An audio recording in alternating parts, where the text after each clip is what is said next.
Pemirsa, indeks tingkat kegemaran membaca masyarakat di Sumatera Selatan saat ini berdasarkan survei BPS masih di bawah rata-rata angka nasional, yakni 69,62%. Oleh karenanya, Dinas Perpustakaan Sumsel berusaha untuk melakukan sosialisasi ke masyarakat, khususnya pelajar. Indeks tingkat kegemaran membaca atau TGM masyarakat Sumatera Selatan berdasarkan survei BPS masih di angka 69,62% pada tahun 2024. Angka tersebut meningkat jika dibandingkan dengan tahun 2022 yang hanya 58%. Namun masih di bawah rata-rata TGM nasional yang mencapai 73,52% pada tahun 2024.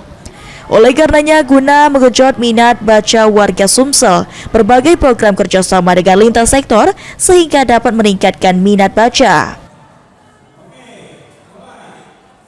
Target kita tahun ini harus meningkat indeks literasi di Sumatera Selatan.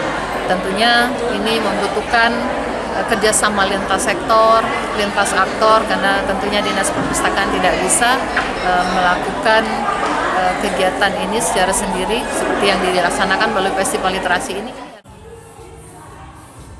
Selain itu juga disampaikan oleh Fitriana, dengan semakin berkembangnya teknologi dapat memberikan dampak positif bagi generasi muda dalam menambah wawasan dan meningkatkan minat baca kepada pelajar di Sumatera Selatan.